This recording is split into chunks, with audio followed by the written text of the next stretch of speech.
Cântico dos Cânticos, o divino romance entre Deus e o homem. Ah, se ele me beijasse, se a sua boca me cobrisse de beijos. Sim, as suas carícias são mais agradáveis que o vinho. A fragrância dos seus perfumes é suave, o seu nome é como perfume derramado. Não é à toa que as jovens o amam. Cantares 1, versículos 2 e 3. Não podemos dizer quanto tempo se passa entre o momento em que o crente recebe do Senhor uma nova vida e o momento em que começa a sentir anseios de doses maiores do relacionamento de amor.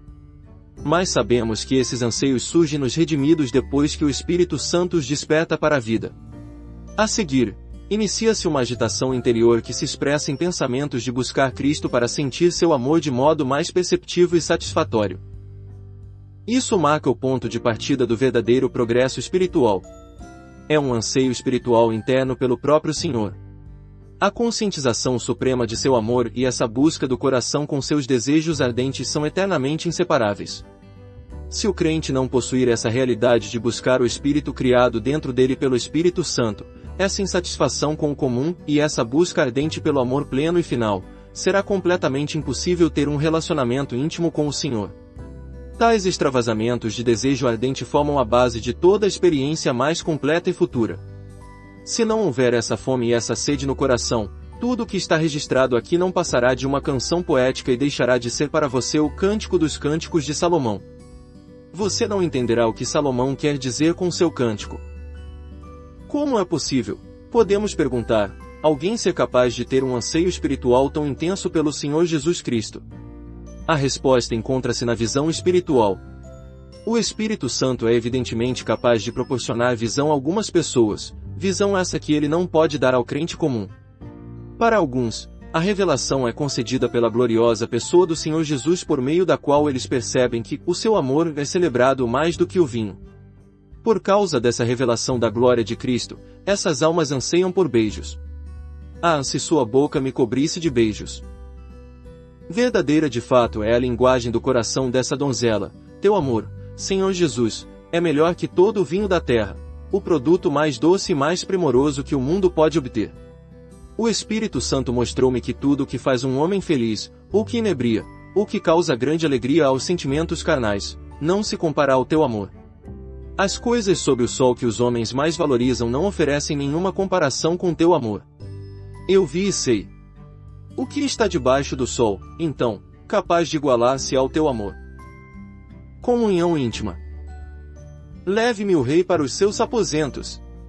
Estamos alegres e felizes por sua causa, celebraremos o seu amor mais do que o vinho. Com toda a razão você é amado. Cantares 1, versículo 4b. O fato de o rei levá-la para os seus aposentos foi a resposta à oração da donzela a fim de que ele a atraísse para mais perto de si. A expressão seus aposentos significa seu lugar secreto, como em Salmos 91, versículo 1, é sinônimo do aposento de um convidado ou do aposento nupcial e, desse modo, expressa um lugar de proximidade íntima. Sem nenhum relacionamento afetivo, certamente ninguém jamais conduziria a outra pessoa a um aposento tão interior. Portanto, ao levar a amada ao seu lugar secreto, o rei está assinalando o começo de uma comunhão íntima com ela e de revelação especial dele com ela. Nesse aposento nupcial ela experimentaria sem dúvida, uma comunhão jamais conhecida e, incidentalmente, veria coisas que jamais vira. Aqui, o uso da palavra rei mostra que, antes de passarmos a reconhecer o Senhor como noivo amado de nossa alma, precisamos reconhecê-lo como Rei soberano. A dedicação completa aos seus preceitos e autoridade sempre precede uma vida de amor e devoção íntimos. A experiência de plena satisfação nas afeições espirituais segue-se inevitavelmente como consequência do passo de dedicação completa e comprometimento total.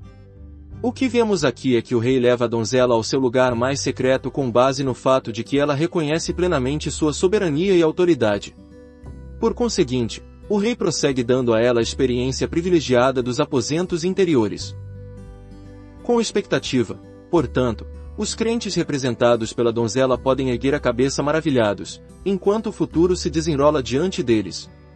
Eles sabem que o caminho do futuro é ilimitado. Assim que a experiência dos aposentos interiores começa, há uma onda de satisfação diante da ideia de uma vida de amor com o Rei, que é também um noivo amado. Eles sabem muito bem que Deus aperfeiçoará o que começou a fazer neles. Portanto, dizem, estamos alegres e felizes por sua causa, celebraremos o seu amor mais do que o vinho. Essas palavras só poderão ser totalmente compreendidas em um tempo muito além do presente, mas, por terem tido a experiência do presente, esses crentes estão agora cheios de esperança pelo tempo que virá. Com toda a razão você é amado.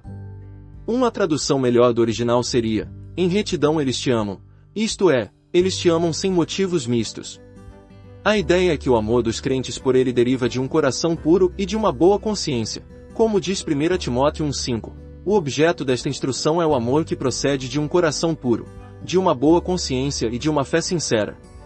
É o amor justo e reto. O aposento interior, capítulo 1, versículos 5 a 7.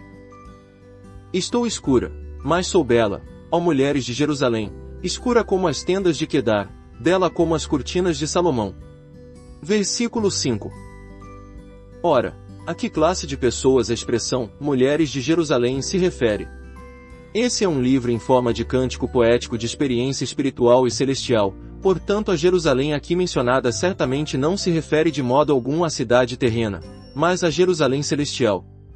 Essas mulheres estão dentro da esfera da Jerusalém celestial, cujo significado é o sistema da graça.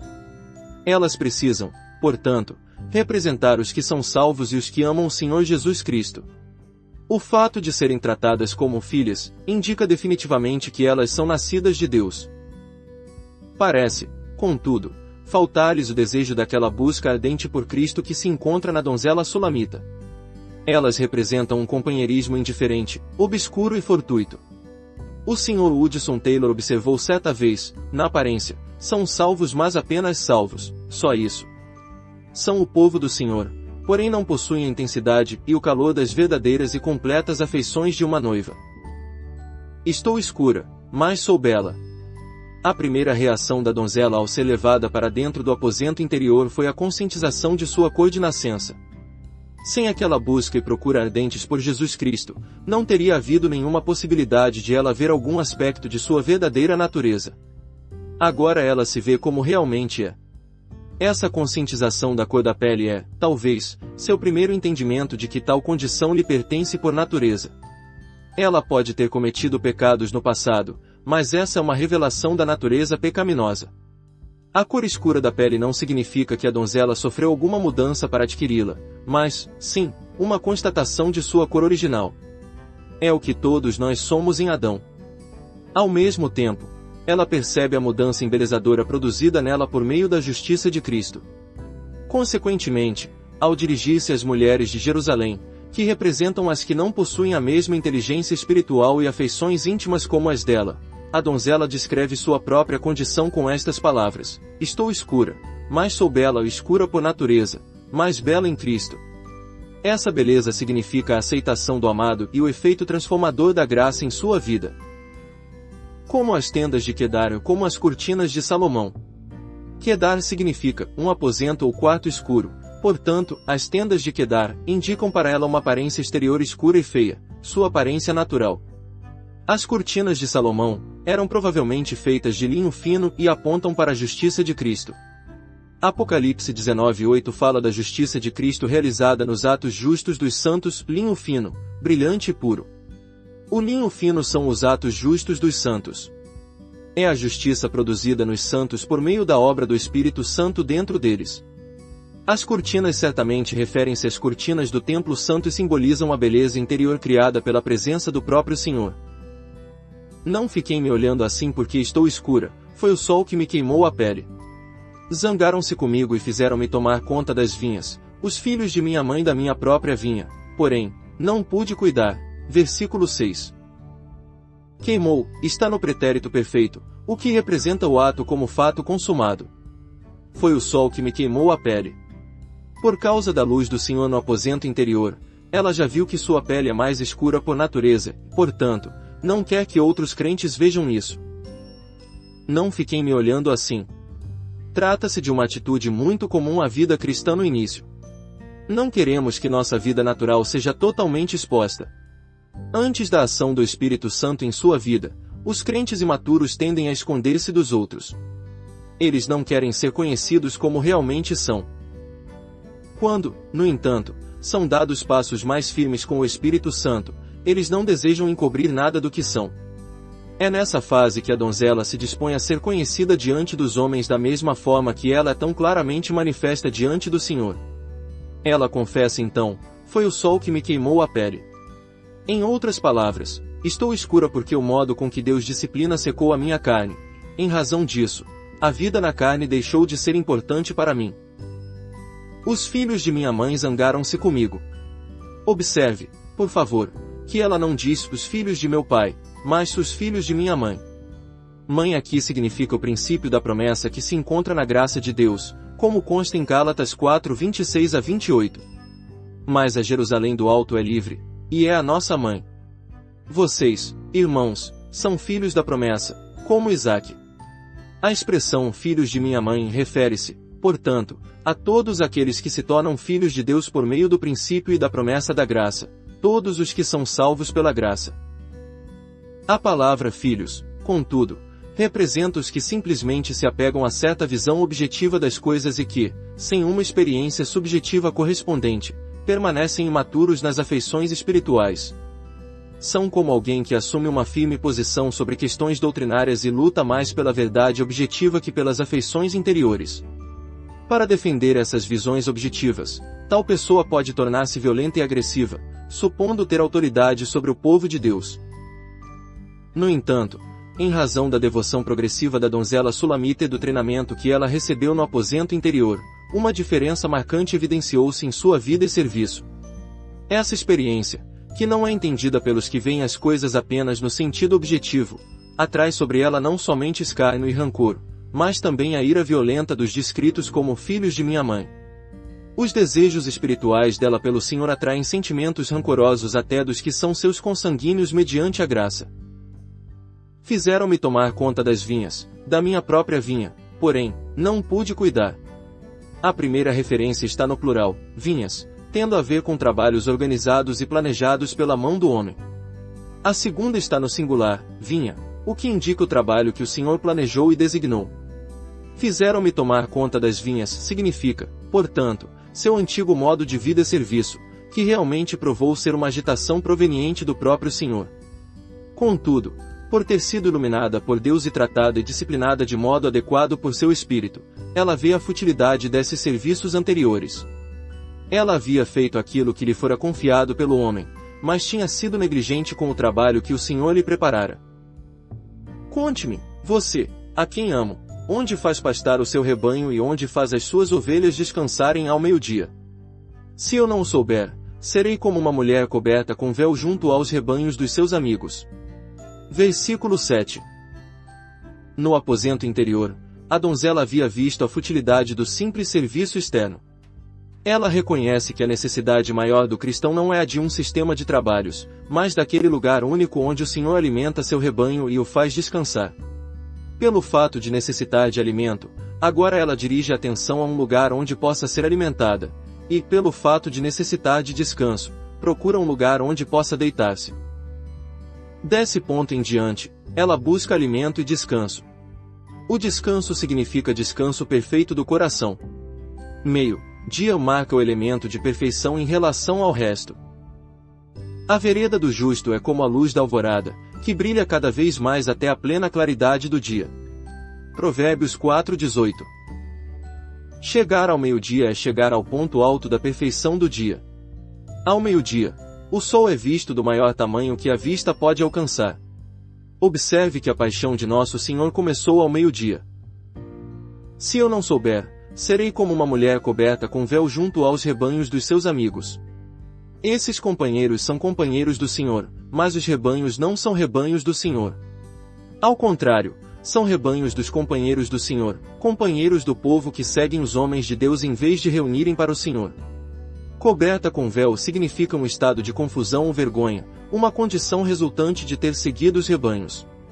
A donzela continua sem entender tudo o que é representado pelo rebanho, portanto grita fazendo um apelo: onde, afinal, Senhor, alimentas o teu rebanho e o fazes descansar onde? Onde poderei encontrar satisfação?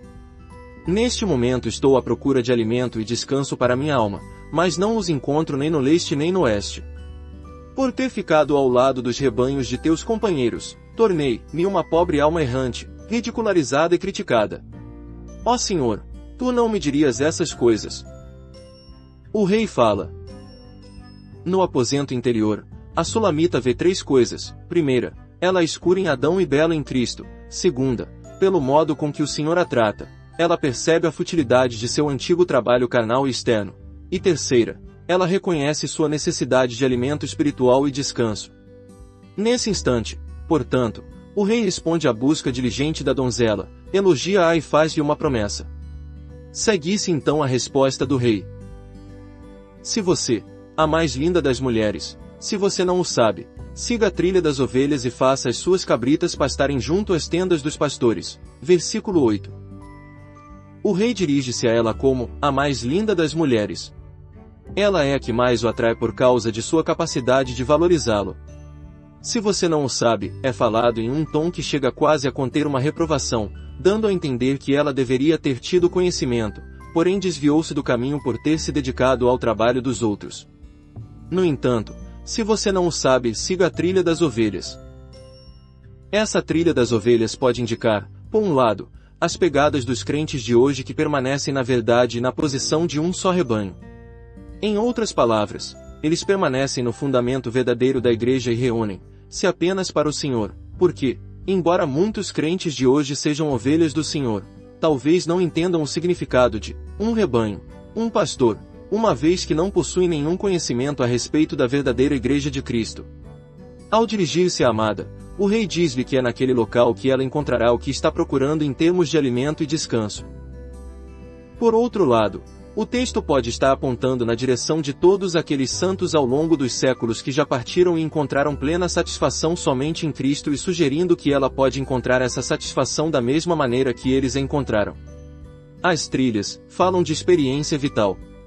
Da parte dela, a necessidade de um movimento em direção a essa experiência de encontrar verdadeiramente a presença viva de Cristo, e de cuidadoso discernimento quanto ao que essa experiência significa. O elogio do rei. Capítulo 1, versículo 15. Como você é linda, minha querida! Ah, como é linda! Seus olhos são como pombas. Versículo 15. A primeira referência à beleza da donzela diz respeito ao seu encorajamento. A segunda, elogia sua beleza, porque ela tem os olhos de pomba. Os olhos de uma pomba são verdadeiramente belos, e a ideia proposta é que ela possui agora percepção ou discernimento espiritual, o que a torna atraente a ele. Do ponto de vista de como funcionam, os olhos da pomba só conseguem enxergar uma coisa por vez, e isso significa sinceridade de propósito. Se os seus olhos forem bons, todo o seu corpo será cheio de luz. Mateus 6:22b. No momento em que recebeu a revelação interior, ela possuía discernimento espiritual. A mirra, que representa o amor sofredor, ela já havia aceitado no coração, conforme vimos nos versículos anteriores, o que significa que seu coração é apenas inteiramente do amado. É isso que a torna tão bela aos olhos dele, portanto o rei elogia. A resposta da donzela, capítulo 1, versículo 16 ao capítulo 2, versículo 1. Como você é belo, meu amado! Ah, como é encantador! Verdejante é o nosso leito. Capítulo 1, versículo 16. O significado é que ele não é apenas belo aos olhos dela, mas também completamente encantador nessa proximidade íntima. Essa é sua resposta ao rei. Verdejante é o nosso leito. Ela alcança agora aquilo que buscava antes, descanso e repouso associados ao amado. Aqui não há apenas descanso, mas cuidado, o cuidado do pastor. As pastagens verdes são leitos para o rebanho, portanto, deitar-se neles é ter um agradável descanso. Esse descanso assemelha-se a Salmos 23:2, em verdes pastagens me faz repousar e me conduz a águas tranquilas. A menção anterior de assentar-se à sua mesa implica satisfação repousante, porém o interesse primordial naquela circunstância é o alimento espiritual. Aqui o seu leito inclui a satisfação de ter recebido alimento, mas a ênfase encontra-se no descanso. Se os pastores não fossem habilidosos, o rebanho só receberia alimento, mas o pastor eficiente proporciona alimento e descanso ao rebanho. O rebanho descansa e também se satisfaz nesse ambiente terrestre, sugerido pela palavra verdejante. Ele me levou ao salão de banquetes, e o seu estandarte sobre mim é o amor. Versículo 4. Salão de banquetes pode ser traduzido por casa do vinho, e sugere um lugar de alegria e contentamento. Ela é levada pelo rei ao salão de banquetes. A ação parte do rei, e essa é a segunda vez em que ela é levada por ele a sentir alegria conscientemente. Esse compartilhamento com os frutos e prazeres do rei é um pouco diferente da satisfação que ela sentiu ao sentar-se com ele à sua mesa. Capítulo 1, versículo 12, Bíblia King James, em parte por causa da presença de outros convidados e também porque enfatiza mais a condição de alegria dela. Depois, portanto, de ter sentido uma dedicação inicial e de ter sido levada a uma experiência mais profunda da cruz, a uma compreensão mais completa de tudo o que o Senhor realizou por ela e lhe tornou acessível. Tudo isso agora é para ela uma casa do vinho. Em outras palavras, ser levada pelo rei ao seu aposento interno, como em 1.4, tem o propósito de revelação, e ser levada ao seu salão de banquetes tem o propósito de regozijo sentir a alegria de sua presença. O seu estandarte sobre mim é o amor sugere que o hasteamento desse estandarte por ela concentra a atenção toda no amor. É uma relação de amor. O estandarte representa aquilo que o crente faz, e é um tipo de lema ou motivação dominante da vida. Nosso estandarte é o amor do Senhor e significa que em tudo que o crente faz não há outra motivação senão o amor por Cristo.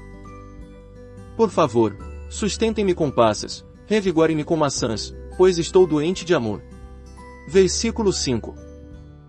Os verbos hebraicos estão no plural, por isso parece que o apelo da donzela foi feito em geral, não imediatamente dirigido ao rei.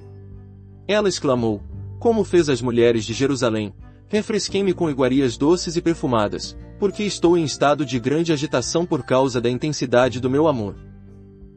Doente de amor significa estar perdido de amor, equivale a estar exausto em razão de extrema felicidade. Essa era a experiência dos santos de todas as épocas quando chegavam à plena conscientização da presença especial do Senhor. Foi o que Dwight L. Moody experimentou quando a alegria o inundou a tal ponto que ele sentiu que não poderia conter tais torrentes dentro de si, suplicando que reduzisse o fluxo. As alegrias da presença do Senhor podem ultrapassar os limites daquilo que somos capazes de ao Senhor conter dentro de nós. A capacidade de sentir a alegria do Senhor tem de ser necessariamente aquela que Ele nos diz. Caso contrário, seria demais para os mortais e não poderíamos contê-la dentro de nós. Os vasos terrenos não possuem espaço natural para conter o Senhor e sua glória, portanto, a capacitação tem de vir do Senhor para que possamos sentir a alegria pura de sua gloriosa presença. Um sentimento espiritual intenso como esse pode produzir exaustão física. Nessa condição, a donzela mergulhou no prazer e êxtase, chamando alguém para sustentá-la. O amado respondeu ao seu apelo ao passar carinhosamente o braço ao redor dela e segurar-lhe a cabeça. O seu braço esquerdo esteja debaixo da minha cabeça, e o seu braço direito me abrace. Versículo 6. O braço esquerdo debaixo da cabeça implica que ela se vira para ele, mas necessita de amparo para fazer isso. O abraço com o braço direito descreve a forma natural de abraçar uma pessoa. A ideia aqui é a de proteção e amparo do amor que ele sente por ela. A ênfase não está muito na força em si de ampará-la, mas naquela força de amparo que provém de uma união íntima. Em outras palavras, a necessidade da graça sustentadora da parte dele, para que ela suporte igualmente o amor com o qual ele a abraça. A ordem do rei, versículo 7. Mulheres de Jerusalém, eu as faço jurar pelas gazelas e coças do campo, não despertem nem provoquem o amor enquanto ele não o quiser. Versículo 7. Essas palavras concluem a primeira parte do livro, e também descrevem a experiência espiritual. O Senhor deseja que seus seguidores encontrem descanso. Nesse estágio atual, podemos dizer que o objetivo de tal tranquilidade de espírito e segurança geral foi alcançado. Sair do aposento interior, depois, ser trazida para a casa do vinho podem ser descritos como uma jornada muito suave. Agora o Senhor deseja que ela descanse um pouco. A lição aqui é que, se você tem a propensão de interferir nos assuntos espirituais de outras pessoas, essa interferência não lhes traz nenhum benefício e tende a afugentá-las. No caso dessa donzela, ela precisa descansar por um momento até que o período de exaustão emocional passe. Ela deve esperar até que seus desejos sejam despertados novamente para buscar outra experiência. As outras pessoas, que a consideram imatura, não devem tentar ajudá-la nem querer despertar suas afeições com energias carnais. As lições que ela aprendeu chegam agora a uma conclusão temporária. A devoção chegou a certo clímax. Vamos deixar, então, que tudo fique em silêncio diante de Deus. O Senhor, porém, está em seu santo templo, diante dele fica em silêncio toda a terra. Abacuque 2 versículo 20. Ele, o Senhor, está amando você em silêncio. Sofonias 3:17, Bíblia King James, diz que ele descansará em seu amor por você. Escutem! É o meu amado. Vejam! Aí vem ele, saltando pelos montes, pulando sobre as colinas. O meu amado é como uma gazela, como um servo novo. Vejam! Lá está ele atrás do nosso muro, observando pelas janelas, espiando pelas grades. Versículo 8 a 9. No versículo 8, ela se encanta ao ouvir a voz do amado. A voz emociona. Mas, embora sinta prazer pela volta dele, ainda assim, como veremos, ela não presta atenção às palavras dele nem lhe é verdadeiramente submissa. Considerar o Senhor uma gazela ou uma corça jovem só pode ter um significado óbvio, isto é, refere-se ao título inspirado do Salmo 22, Sobra e gelete Saar, ou de acordo com a melodia a corça da manhã. Todos os estudiosos da Bíblia concordam que essas palavras anunciam a ressurreição do Senhor Jesus Cristo na manhã do primeiro dia da semana. Amanhã é o começo do dia, portanto, a ressurreição de Cristo é o começo de uma nova vida. Para o crente, a vida e todas as experiências espirituais começam nessa vida ressurreta. Aqui, então, o Senhor apresenta-se novamente a ela, dedicando-lhe seu amor total, em todo o frescor e rapidez daquela vida ressurreta. Os versículos 8 e 9 convergem para a qualidade da existência de Cristo naquela vida. Na Bíblia, todos os montes e colinas referem-se a dificuldades e obstáculos. Aí vem ele, saltando pelos montes, pulando sobre as colinas, indica que não há nada tão alto nem tão gigantesco capaz de impedir ou evitar que ele se aproxime da amada. O Senhor é o Senhor ressurreto. Cristo ressuscitou. Triunfou sobre todas as dificuldades e obstáculos. Agora essas coisas fazem parte do passado. Ele está vivo no começo de um novo dia no qual todas as obstruções estão sob seus pés. Ele salta. Todas as dificuldades são removidas. O meu amado falou e me disse: levante-se, minha querida, minha bela, e venha comigo. Veja! O inverno passou, acabaram-se as chuvas e já se foram.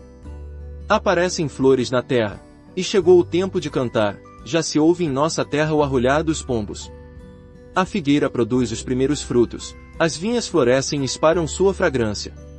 Levante-se, venha, minha querida, minha bela, venha comigo. Capítulo 2, versículos 10 a 13. Venha comigo. Aqui o Senhor dirige-se sem rodeios à donzela, ressaltando que ela precisa sair de sua condição de isolamento. As referências a flores, ao arrulhar dos pombos e assim por diante são um apelo do Senhor para que sua amada permaneça no solo da ressurreição. Os versículos 12 e 13 falam daquela abundante vida ressurreta que, assim como a primavera, vem depois do inverno. Se o inverno não tivesse sido mencionado antes, a primavera indicaria apenas um ressurgimento de atividade. No entanto, após as condições do inverno terem sido mencionadas, e citadas como símbolo de morte, primavera significa muito mais que morte, significa vida ressurreta. O Senhor deseja que sua amada entenda que não precisa focar repetidamente a atenção na morte, nos desalentos e no definhamento do inverno na alma. A noite toda procurei em meu leito aquele a quem o meu coração ama, mas não o encontrei. Não levantar-me agora e percorrer a cidade, irei por suas ruas e praças, buscarei aquele a quem o meu coração ama. Eu o procurei, mas não o encontrei. Capítulo 3, versículo 1 a 2.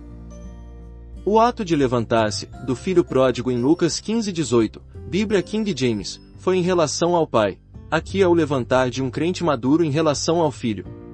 Vemos em 3:1 que a donzela procura o Senhor no leito, dando a entender que não havia feito o menor esforço para sair de sua situação cômoda. Ela estava procurando no lugar errado, Porque, se permanecermos em nosso leito, jamais encontraremos o Senhor. Reconhecemos que nosso primeiro passo na experiência cristã é conhecer o Senhor na cruz. O segundo passo para aumentar a experiência espiritual é possuir Cristo como uma realidade dentro de nós, e isso traz sentimentos conscientes de comunhão e também a experiência de ser conduzido aos seus aposentos secretos e à sua casa de banquetes. O terceiro passo é permanecer constantemente em Cristo aonde quer que Ele nos levar, e em tais circunstâncias não há limites de lugar, espaço ou tempo. A amada deu, sem dúvida, os 2 primeiros passos, mas falta o terceiro. Seu leito, um lugar de descanso, proporcionou repouso. O leito era dela, não dele. E o Senhor estava dificultando seu descanso, porque aquele não era um descanso espiritual correto. Como alguém que nunca conheceu descanso, ela havia sido conduzida gentilmente pelo Senhor ao lugar de descanso dele, por isso ela diz em 1:16-17, verdejante é o nosso leito. De cedro são as vigas da nossa casa, e de cipreste os caibros do nosso telhado.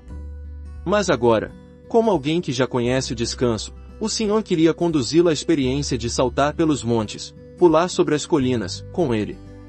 Na tentativa de levá-la a essa condição, ele a faz sentir sua ausência no lugar inapropriado para descanso.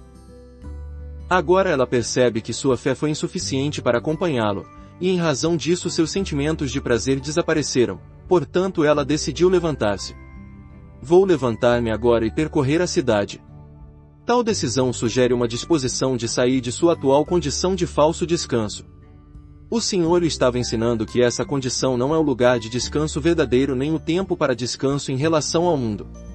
Ela precisa libertar-se desse tipo de descanso e começar a conhecer o descanso mais profundo quando seguimos o Senhor em todas as suas circunstâncias mediante o poder de sua vida ressurreta. Foi por isso que ela disse, vou levantar-me agora e percorrer a cidade. Naquela época, a cidade significava Jerusalém, e refere-se a tudo que pertence à esfera celestial. Ela deseja buscar o próprio Cristo em meio a fatos celestiais, coisas celestiais e seres celestiais. Talvez tivesse passado muito tempo estudando as muitas doutrinas das Escrituras, examinando muitos livros sobre a origem humana e participando de reuniões com pessoas espirituais. Havia feito tudo isso.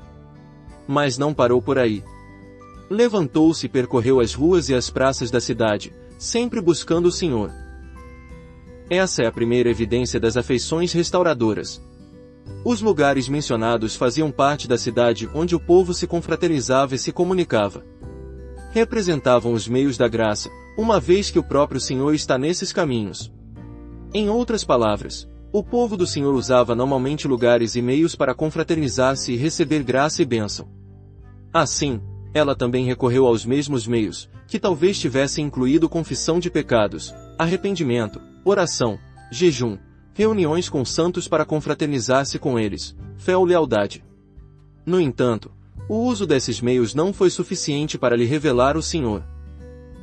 Agora ela começa a levantar a cabeça, a abandonar o leito de comodidade e a aprender o valor da comunhão com o povo de Deus, para seguir o caminho indicado por Deus. Ela não tenta mais encobrir suas necessidades nem salvar as aparências por fingimento, também não mais ressalta os meros esforços exteriores para esconder a ineficiência interior. Aprende a misturar-se com outros filhos de Deus a fim de obter ajuda para seu dilema espiritual. Até aqui ela se acostumara a receber graça apenas por um meio, isto é, seu leito de comodidade. Agora ela precisava tomar uma atitude, andar pelas ruas e praças da cidade, onde os crentes se reuniam para congregar-se. No entanto, ela ainda não o havia encontrado ali. Aparentemente ele não estava fora dos limites da cidade, a região na qual ela se encontrava, e não demoraria muito para ela o encontrar. O problema era simplesmente uma questão de tempo, de uma busca paciente durante um período. As sentinelas me encontraram quando faziam as suas rondas na cidade. Vocês viram aquele a quem o meu coração ama? Perguntei. Versículo 3.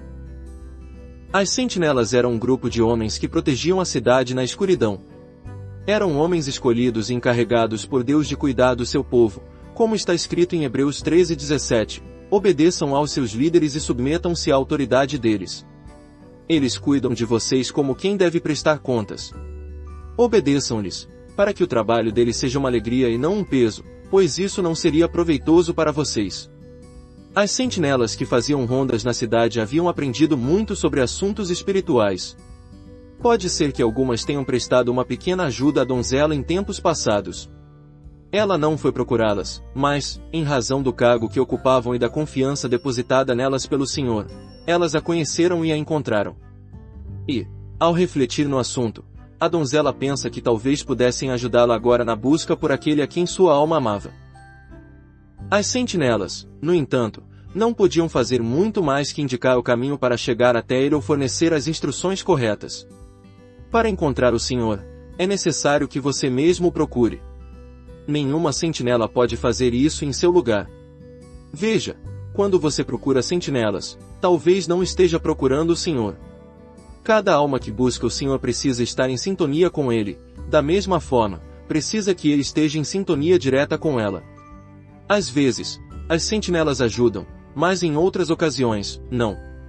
Se for verdade que o Senhor está em sintonia direta com você, mas sua confiança for maior nas sentinelas, o resultado será decepção e insatisfação contínuas. Você precisa entender que o caminho que leva àquele a quem o coração ama é, paradoxalmente, afastar-se das sentinelas. Talvez você também seja semelhante à amada.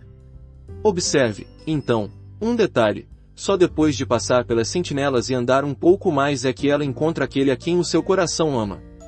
Andar pelas ruas da cidade e encontrar ajuda é, sem dúvida, necessário, mas isso não a conduziu ao Senhor. O Senhor queria que ela andasse de um modo espiritual, solitário. Assim, na experiência vital, a ajuda da sentinela pode não ter nenhuma utilidade, ou talvez chegue a um fim, no objetivo maior de encontrar o Senhor.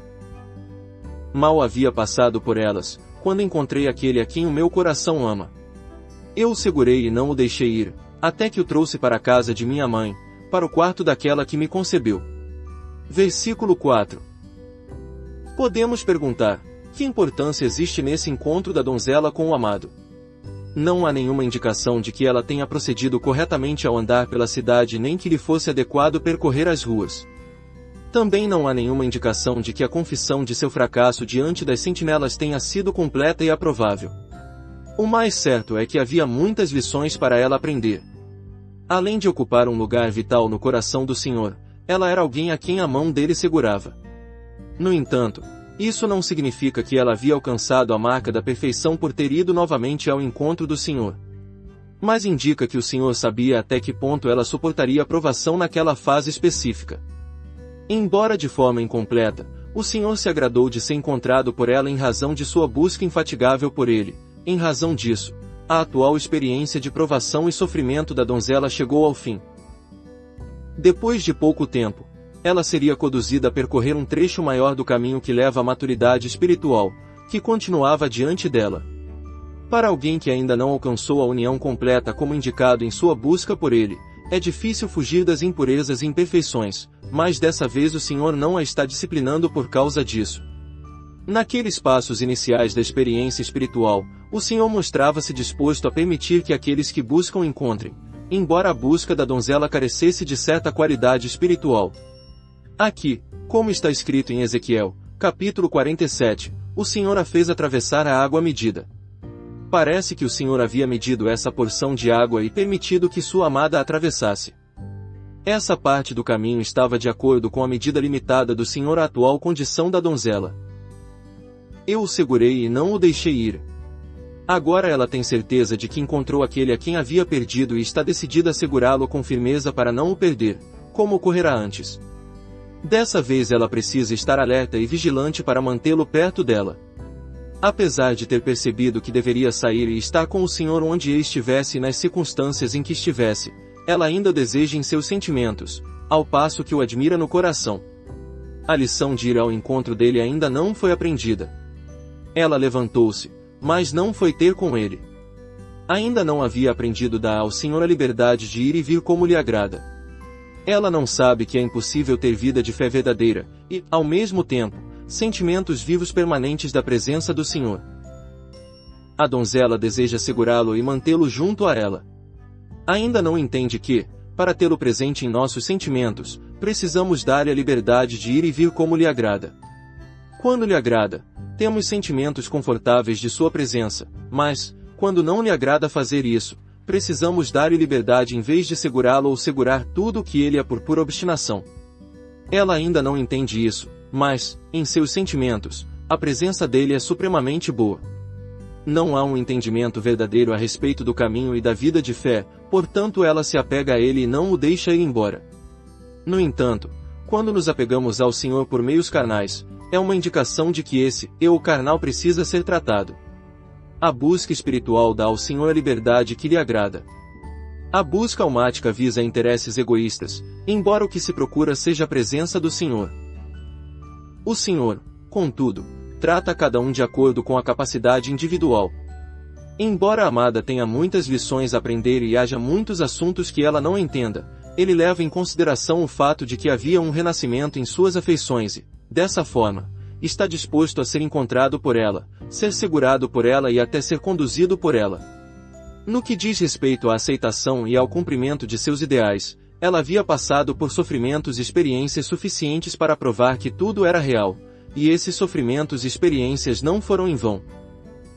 No entanto, pelo fato de ela não discernir o que pertence ao espírito e o que pertence à alma, o Senhor concorda em encontrá-la naquela situação e não a culpa de nada.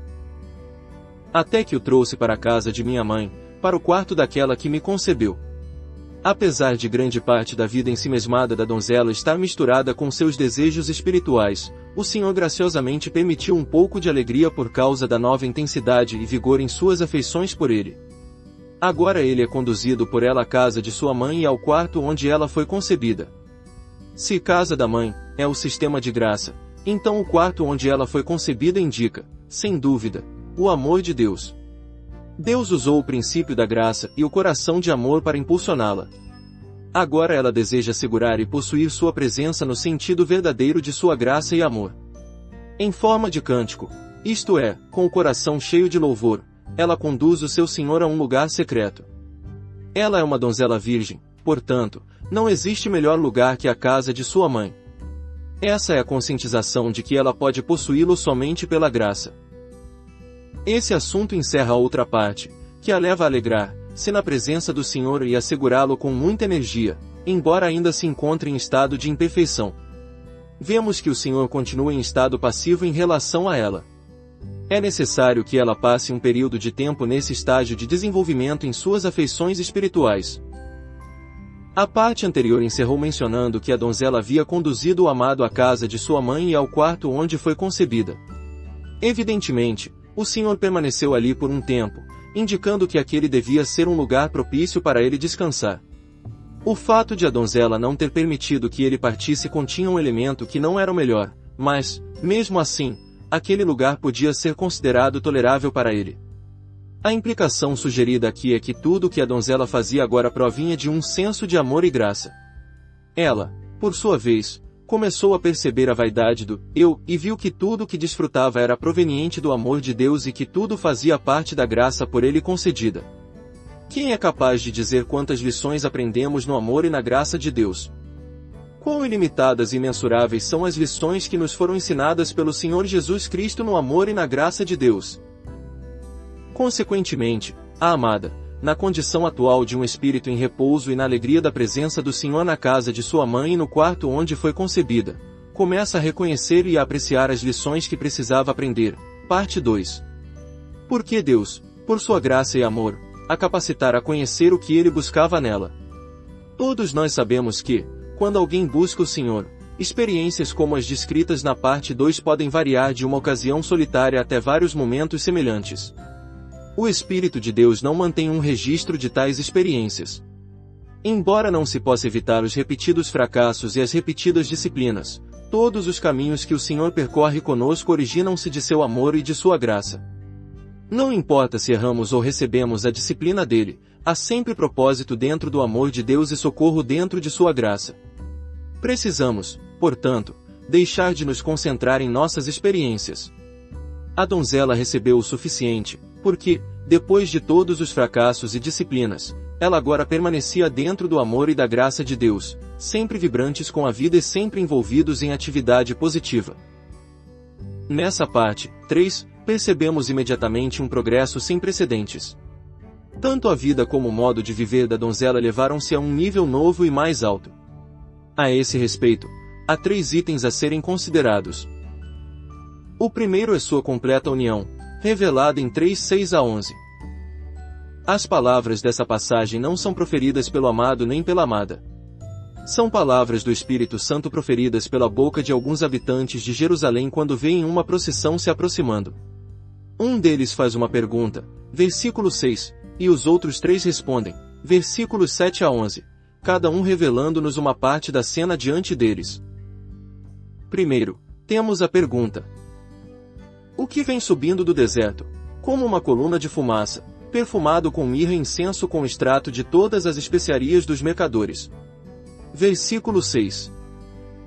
O que se vê é a aproximação de uma nuvem de pó de estância, procedente do deserto e levantando-se como uma coluna de fumaça.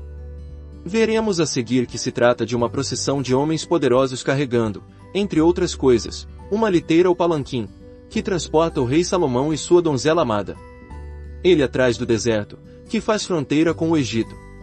O deserto é um lugar onde se anda ao léu, mas agora ela está saindo aos poucos daquela vida e, passo a passo, deixando para trás uma vida de perambulação para entrar no descanso do Senhor. Agora ela deseja viver de tal modo que a vida celestial possa ser manifestada e expressa por seu intermédio. O aparecimento dessa procissão descreve como a amada se apresenta quando viaja com o amado rumo a Jerusalém, a cidade de paz, Hebreus 7:2. E como é aquilo? Lemos, como uma coluna de fumaça. A fumaça é produzida e liberada pela ação do fogo, como vemos em Joel 2:30, e indica o poder do Espírito Santo revestindo a donzela de nova força. A fumaça em si é facilmente dispersada, mas aqui aquela matéria fraca transforma-se em uma coluna. Isso dá a entender que a donzela adquire nova firmeza por ter sido cheia do poder do Espírito Santo. O homem em seu estado natural é muito fraco e inconstante, mas aqui a donzela assemelha-se a uma coluna. A graça é forte nela. A coluna fala da segurança e da força comprovada, como em Apocalipse 3:12, farei do vencedor uma coluna do santuário do meu Deus. A menção da palavra mirra indica os sofrimentos e a morte do Senhor Jesus e o fato de que a donzela havia experimentado subjetivamente o valor daqueles sofrimentos e daquela morte. Assim, ela carrega o doce odor e a fragrância da cruz em sua vida, como escreveu o apóstolo Paulo em Filipenses 3:10. Ser perfumada com essa fragrância significa que ela primeiro absorveu a fim de exalar seus odores naturais que eram como os daquela fumaça, as emanações do que estava queimado. Era o poder expulsivo de uma nova afeição. Isso se refere a uma experiência interior que primeiro removeu de dentro dela tudo o que era ofensivo, e depois ao fato de ter sido habitada pelo Espírito de Deus para que pudesse exalar a fragrância de Cristo. Incenso no texto fala de outra especiaria suave e aromática e indica o Senhor Jesus em sua vida ressurreta e triunfante, com referência especial à sua vida de oração intercessora como um sumo sacerdote vivo. É essa vida de oração do Senhor Jesus que se levanta como um suave aroma em direção a Deus. O fato mais esplêndido é que o nosso Senhor primeiro viveu aqui na terra e depois morreu, ao passo que em nosso caso precisamos primeiro nos identificar com Ele em sua morte a fim de que sua vida seja liberada por nosso intermédio. Ele viveu, depois morreu, nós morremos, espiritualmente falando, depois vivemos. E por isso que a mirra é mencionada antes do incenso. Com extrato de todas as especiarias dos mercadores. No original, a palavra mercadores encontra-se no singular. Quando ligada a Mateus 13:45, aponta para o Senhor Jesus. Entendemos que a amada não possui apenas o que é representado pela mirra e pelo incenso, mas também que possuía as riquezas da vida glorificada do Senhor Jesus, tudo o que ele era e possuía. O Senhor era o mercador que a enriquecera e que lhe vendera tudo aquilo de que ela necessitava. O mercador não oferece nada grátis, ele vende. Portanto, ela obteve essas preciosidades da graça do Senhor mediante um preço. O preço pago foi uma obediência e devoção que resistiram a todas as provações. Em troca disso, ela recebeu do Senhor as virtudes perfumadas de sua vida. Tudo isso foi um complemento dos valores já recebidos da morte e ressurreição do Senhor. Vejam! É a liteira sobrescrita uma de Salomão, escoltada por 60 guerreiros, os mais nobres de Israel, todos eles trazem espada, os pavores da noite. Versículo 7-8. Essa é a primeira resposta à pergunta do versículo 6. O primeiro objeto visto com clareza não foi a carruagem ou o palanquim no qual o rei Salomão estava sentado, mas a liteira ou o leito onde ele e a amada descansavam em sua tenda à noite. E qual o significado disso em relação ao nosso Senhor? Certamente fala de seu triunfo sobre todos os seus inimigos e que ele chegará ao lugar de descanso. A cama é seu descanso da vitória. Mas aqui na terra ainda é noite, e uma intensa escuridão prevalece. Dentro desse reino de trevas, há poderes muito hostis que tendem a afastar o descanso do Senhor na terra. Aqui, no entanto, vemos que o rei Salomão podia ainda aproveitar seu descanso, apesar dos alarmes e avisos da noite que chegavam em razão das forças hostis e opositoras. O leito, então, representa e registra a vitória do Senhor Jesus sobre todos os principados e poderes das trevas. Ele chegou ao lugar de seu descanso. Escoltada por 60 guerreiros, todos são experientes na guerra, cada um com a sua espada. São homens poderosos de Israel, veteranos em guerra espiritual. Se juntarmos todos os fatos dessa descrição figurada e complexa, uma ideia se destaca. É a ideia de que Salomão estava bem preparado para lidar com alarmes, avisos ou investidas contra seu descanso, provenientes dos poderes das trevas. Salomão sabia lidar com qualquer força que se levantasse e sabia lidar com ela de forma que não perturbasse seu descanso. Em outras palavras, nenhum ataque do inimigo o surpreendia, e ele aproveitava o descanso de sua vitória porque havia homens poderosos e com força espiritual guardando. Pode surgir uma pergunta a respeito de como a donzela se portou diante de todos os perigos da noite. A resposta é, simplesmente da mesma forma que Salomão. Ela e Salomão estavam tão identificados um com o outro nessa fase que havia uma perfeita unidade entre eles. O que era dele, era dela. O que ele desfrutava, ela também desfrutava. Isso se chama união. A união instrui-nos que, assim como a donzela amada se identificava com Salomão em seu descanso perfeito, as pessoas consagradas de hoje podem partilhar e desfrutar o descanso que o Senhor Jesus conquistou depois de derrotar Satanás e todas as suas hostes.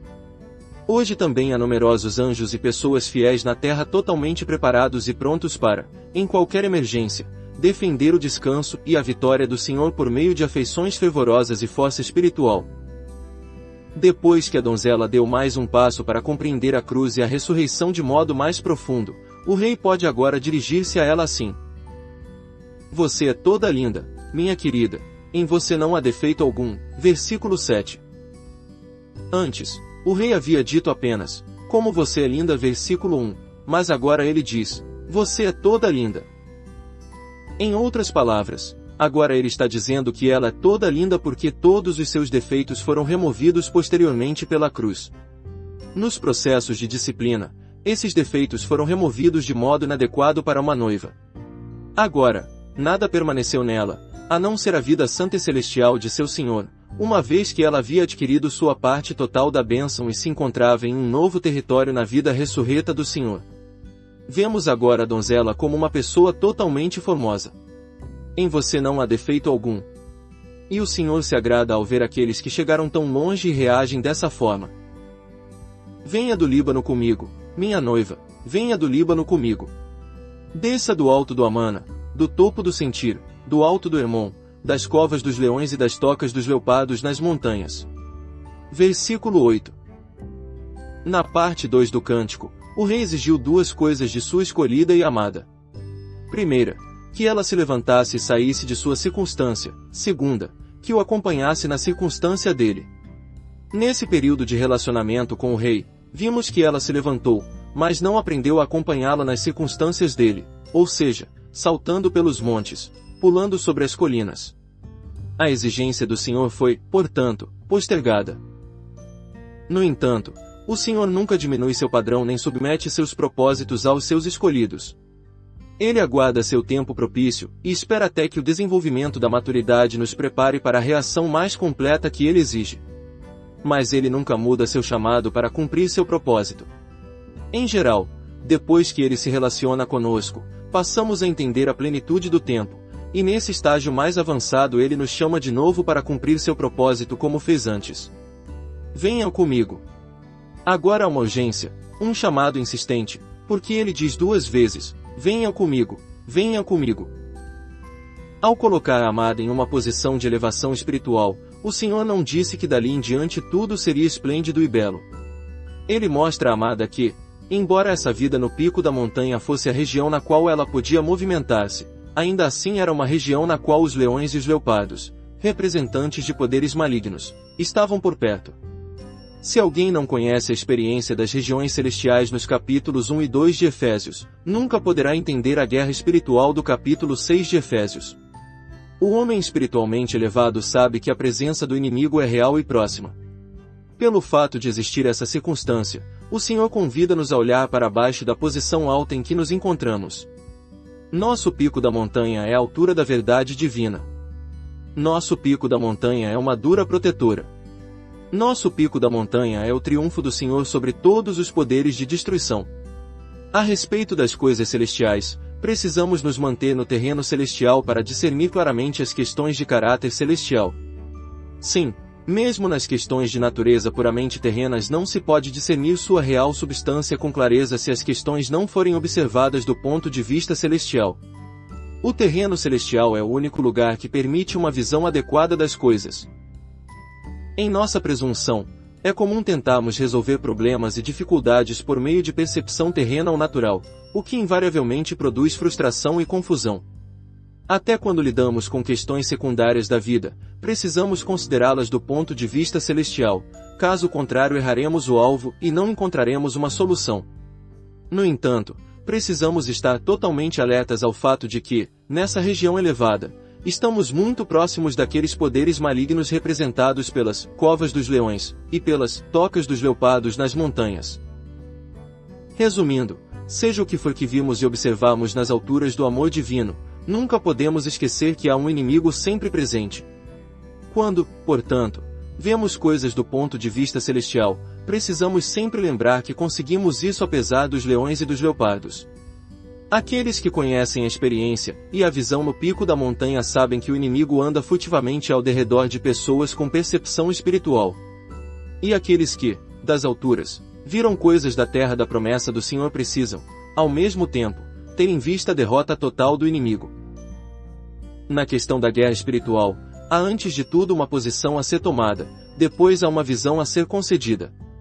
Sem essa posição é impossível perceber o verdadeiro caráter da personalidade do inimigo. Por outro lado, sem essa visão celestial, é impossível ver a astúcia de seus movimentos. Há dois pré-requisitos sem os quais é impossível lutar ou até mesmo envolver totalmente o inimigo em qualquer tipo de guerra. Esse foi, de fato, um chamado sem precedentes à sua amada. Foi um grande e exigente chamado. Para uma donzela fraca e delicada que, por natureza, considerava extremamente difícil escalar essas montanhas e chegar a lugares tão altos, foi um desafio tremendo, mencionar o fato de entrar em uma região onde havia covas de leões e esconderijos de leopardos. Mas agora, depois de ouvir o chamado para elevação espiritual, qual foi sua resposta? Nesse lugar, temos uma resposta silenciosa, porém real.